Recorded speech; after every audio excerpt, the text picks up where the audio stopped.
खबर जबलपुर से है। जबलपुर सेंट्रल जेल से छूटने के चंद घंटों बाद फिर किसानों के बीच पहुंचे बालाघाट के पूर्व सांसद कंकर मुंजारे। जबलपुर में धान खरीदी में भारी घपलेबाजी का आरोप लगाया।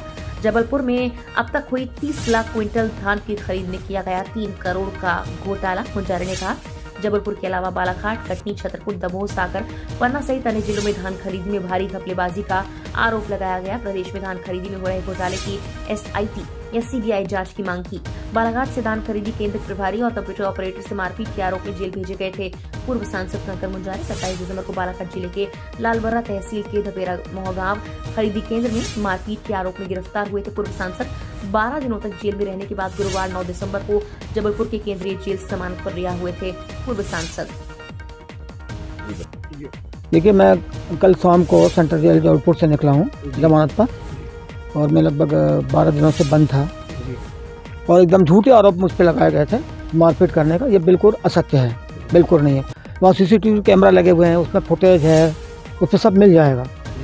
और जो बताए शासकीय कर्मचारी, वो शासकीय कर्मचारी भी नहीं है। अब वो क्या खुलेआम इलेक्ट्रॉनिक कांटे पर किसानों की धानों को ज़्यादा तोड़ रहे थे।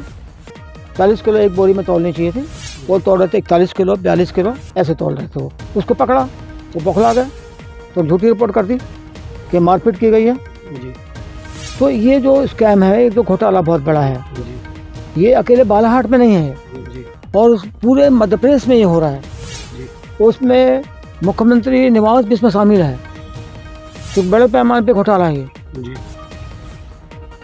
और बार बार किसान बोल रहे हैं, बार बार कह रहे हैं कि भाई हमको धान की लूटी जा रही है, चोरी की जा रही है।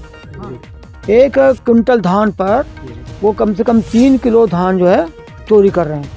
सैंपल के नाम पे निकाल लेते हैं वो 1-1.5 किलो, फिर वो तौल में करते हैं गड़बड़ी 2 किलो की, फिर नीचे अलग गिराते हैं आधा किलो।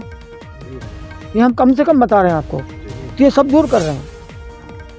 तो ये अरबों रुपये बालाघाट को जो हमने निकाला अभी है, तो बालाघाट में अभी तक का जो धान उन्होंने खरीदी की है वो करीब 45 लाख कुंटल धान खरीदी की उन्होंने अभी तक के, है ना। और 45 लाख धान कुंटल खरीदी की, इसमें करीब किसान जो होंगे वो नहीं, किसान करीब 7,000 किसान करीब होंगे, 70,000 किसान होंगे जिसने धान खरीदी है। और घोटाला जो इसका हो जाता हमने सब जोड़ा हुआ है कैलकुलेट करके, तो कम से कम 6 करोड़ के ऊपर का उन्होंने चोरी कर ली किसानों की, ये ज़्यादा लेकर।